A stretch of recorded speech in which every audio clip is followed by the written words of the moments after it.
प्यारे बच्चों, good evening. कैसे हैं आप सब? उम्मीद करते हैं बहुत अच्छे होंगे। और पिछले क्लास में हमने साइंस का जो फिजिक्स है उसका पहला चैप्टर का न्यूमेरिकल हमने सॉल्व किया। फिर हम सोचे कि हिंदी जो है उसमें भी क्वेश्चन आंसर होना चाहिए। तो आज का जो ये वीडियो है इसमें जो है वन शॉट होने वाला है। आप जानते होंगे वर्णिका भाग 2 दही वाली मगम्मा पहला चैप्टर होने वाला है। और आप ऊपर में जो नाम देख रहे होंगे वो मेरे ऑफलाइन कोचिंग सेंटर का नाम है, ठीक है। अब समझिए, इसमें मैंने 35 ऑब्जेक्टिव क्वेश्चन डाला है। और ऑब्जेक्टिव क्वेश्चन आपको पढ़ने से पहले, आपको रटने से पहले आपको पता होना चाहिए कि इसका कहानी क्या है।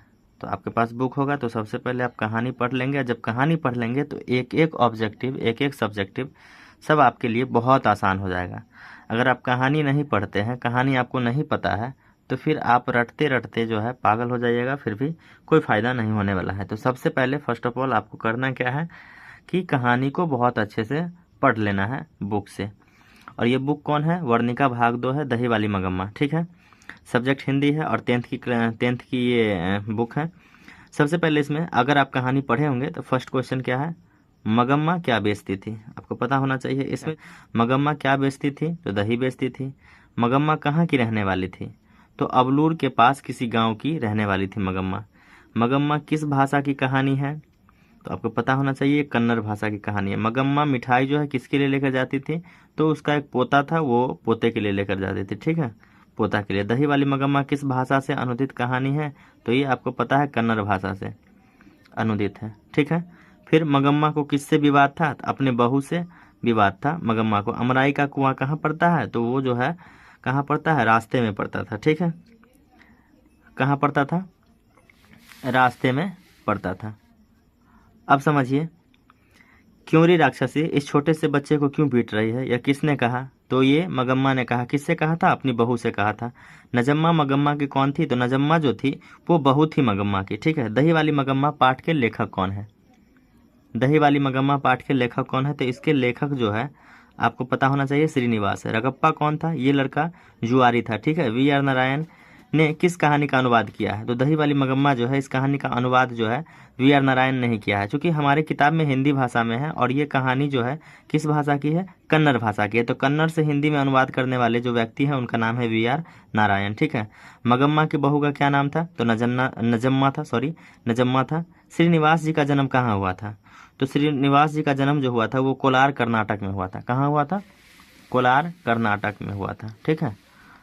तो इस तरीके से बहुत सारे ऑब्जेक्टिव है, आप नोट्स बना सकते हैं अपने कॉपी में।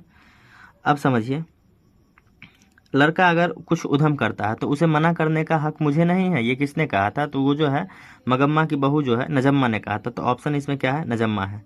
घर वाले के रहते एक अच्छी सारी नसीब नहीं हुई, ऐसा किसने कहा? तो ऐसा कहा था मगम्मा ने, ठीक है। वो जो है ये जो मगम्मा थी ये ना इनके पति नहीं थे, ठीक है। और ये दही बेचा करती थी शहर जा कर के। तो इन्होंने ही कहा था कि घर वाले के रहते एक अच्छी सारी नसीब नहीं हुई थी, ठीक है। दही वाली मगम्मा शीर्षक कहानी में रास्ते में क्या है? तो आपको पता है अमराई का कुआं है। माँ जी के पास आंगन में बैठकर मगम्मा क्या खाती थी? तो खाना तो बहुत कुछ खाती थी, पर वो उसका जो फेवरेट था वो था पान सुपारी, ठीक है। अरे कहावत है, किसने कहा? अरे कहावत है, दवा करने से तो मसान ही जगता है। यह कथन है, किसका कथन है? तो ये मगम्मा का कथन है। दही वाली मगम्मा कहानी का रचयिता कौन है? तो वो श्रीनिवास है। दही वाली मगम्मा शीर्षक कहानी का प्रमुख पात्र कौन है? तो वो मगम्मा है, ठीक है। दही वाली मगम्मा कहानी के अनुवादक कौन है? अभी आप पढ़े हैं वी आर नारायण। मगम्मा अपनी बहू से किसको लेकर विवाद था? भाई पोते को लेकर विवाद था, समझे? किसको लेकर? पोते को लेकर। मगम्मा किस शहर में दही बेचा करती थी? तो वो बेंगलुरु जाती थी दही बेचने के लिए। मगम्मा वर्षों से किस विधि से दूध दिया करती थी? बारी से देती थी। मगम्मा किस कहानी का प्रमुख पात्र है? दही वाली मगम्मा, ठीक है। मगम्मा कहाँ की रहने वाली थी? तो वो रहने वाली थी बैंकटपुर की। कहाँ की? चलिए, इस तरीके से 27 ऑब्जेक्टिव क्वेश्चन हो गया। उम्मीद करते हैं आपको समझ भी आया होगा, ठीक है। कुछ और ऑब्जेक्टिव क्वेश्चन है वो पढ़ते हैं, आइए ध्यान देते हैं। 28 रगप्पा किस किस्म का आदमी था? कैसा किस्म का आदमी था? तो लंपट था, जुआरी था, बदमाश था, उपयुक्त सभी था। तो वो सभी था, लंपट भी था, जुआरी भी था, बदमाश भी था। श्रीनिवास जी का जन्म कब हुआ था? तो उनका जन्म जो हुआ था 6 जून 1800 कब हुआ था? 91। श्रीनिवास किस भाषा के साहित्यकार हैं? तो वो जो है कन्नड़ भाषा के साहित्यकार थे। श्रीनिवास का पूरा नाम क्या था? मास्टी वेंकटेश अयंगार था, ठीक है।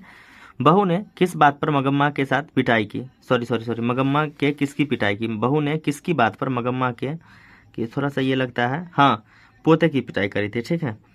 बहू ने सास से समझौता क्यों कर लिया, भाई क्यों किया होगा, तो प्रेम से किया होगा। गांव में जुआरी किस्म का व्यक्ति कौन था, रगप्पा था। कौन लालची और लंपट किस्म का आदमी था, ये रगप्पा ही था, ठीक है। तो इस तरीके से इतना ही ऑब्जेक्टिव था, अब इससे ज़्यादा ऑब्जेक्टिव हो भी नहीं सकता है। अब बुक में हमारे क्वेश्चन क्या है, सब्जेक्टिव क्वेश्चन, तो सब्जेक्टिव क्वेश्चन को लेकर के थोड़ा सा डिस्कस किया जाए। देखिए, मगम्मा का अपनी बहू के साथ किस बात को लेकर विवाद था, इसका उत्तर है मगम्मा का अपनी बहू नजम्मा के साथ पोते को लेकर विवाद था। मगम्मा के बेटे को भी उसकी बहू अपने बस में रखना चाहते थे, इसलिए दोनों में हमेशा क्या रहता था, विवाद रहता था। दूसरा क्वेश्चन है, रगप्पा कौन था और वह मगम्मा से क्या चाहता था। तो रगप्पा जो है मगम्मा के गांव का एक जुआरी व्यक्ति था, जो कुछ पैसे कर्ज मांगने के लिए मगम्मा के पीछे पड़ गया था, समझे।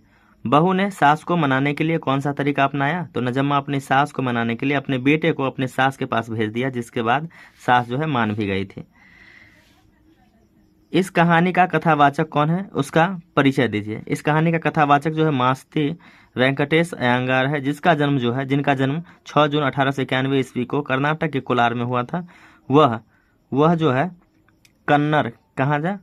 कन्नड़ साहित्य की एक सर्वाधिक प्रतिष्ठित रचनाकारों में से एक है। उनका कविता, नाटक, आलोचना, जीवन चरित्र आदि सभी में महत्वपूर्ण योगदान है, समझे। अब कह रहा है मगम्मा का चरित्र चित्रण करिए। आप जानते हैं मगम्मा क्या थी, एक विधवा औरत थी जो अपना पेट पालने के लिए कौन से शहर, बेंगलुरु शहर में दही बेचती थी, ठीक है।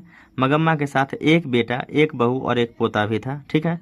मगम्मा की अपनी बहू नजम्मा के साथ अच्छे संबंध नहीं थे। वे दोनों मगम्मा के बेटे पर अपने अधिकार को लेकर लड़ते झगड़ते रहते थे, ठीक है। इस कहानी में अक्सर घरों में होने वाले घटने को दर्शाया गया है। बहुत सारे घरों में ऐसा घटना होता है, एक मगम्मा का ही घर नहीं है जिसमें ऐसा घटना हुआ, सारे घरों में लगभग होता है कि जब तक बेटे की शादी नहीं होती है तब तक वह माँ की बात मानता है, लेकिन शादी हो जाने के बाद बेटे पर बहू का कब्जा हो जाता है, समझे। ऐसा बहुत सारे घरों में होती है कि जब तक बेटे की शादी नहीं हुई है तब तक वो अपनी माँ की बात मानता है, पर जैसे ही उसकी शादी हो जाती है तो वो माँ की बात मानना छोड़ करके अपने पत्नी का बात मानने लगता है, ठीक है, बहू का कब्जा हो जाता है। अब देखिए 6ठा नंबर क्वेश्चन है, मगम्मा ने अपना धर्म नहीं छोड़ा, कैसे। मगम्मा का मर्द जो है उसे छोड़ दिया, किंतु उसने अपने बेटे को नहीं छोड़ा, उसे पाल पोस कर बड़ा किया, अतः अपना धर्म नहीं छोड़ा। मगम्मा चाहती तो वो दूसरी विवाह कर सकती थी, समझ रहे हैं, पर उन्होंने अपना धर्म नहीं छोड़ा और अपने बच्चे को अकेले ही पाल पोस करके बड़ा किया, समझे, इसलिए कहते हैं वो अपना धर्म नहीं छोड़ा। मगम्मा का अपनी बहू के साथ किस बात को लेकर विवाद था, मगम्मा और उसकी बहू नजम्मा में पोते की पिटाई को लेकर विवाद था। भाई पोते को पिटाई की थी इसकी बहू, इसलिए विवाद था। भाई सासू माँ टोक दी कि क्यों वे राक्षसी इसको क्यों मार रही हो, बस इसी बात पर जो है विवाद खड़ा हो गया। सास बहू की लड़ाई में मगम्मा के बेटे ने किसका साथ दिया, तो सास बहू की लड़ाई में मगम्मा के बेटे ने अपनी पत्नी का साथ दिया। ऐसा अक्सर पाया जाता है कि अक्सर जो है अपनी पत्नी का ही साथ देते हैं लोग, ठीक है। 9th नंबर क्वेश्चन है, मगम्मा की बहू नजम्मा ने अपनी सास से क्यों समझौता कर लिया, तो उत्तर है मगम्मा की बहू नजम्मा ने अपनी सास से इसलिए समझौता कर लिया कि कहीं सास दूसरे को रुपए ना दे दे, क्योंकि ये शहर जाकर के दही बेचती थी, बहुत ज़्यादा पैसे उसे कमाती थी, तो इसको डर था कि कहीं किसी और को पैसे ना दे दे, इसलिए जो है ये अपने सासू से समझौता कर लिया। मगम्मा कौन थी, मगम्मा जो है बारी से दही बेचने वाले थे, ठीक है। संपूर्ण 1 शॉट जो है लगभग 9 मिनट में ख़त्म हो गया है, आप लोग बहुत अच्छे से तैयारी कर लीजिएगा, ठीक है। नेक्स्ट क्लास में दूसरे चैप्टर पे बात करेंगे। धन्यवाद।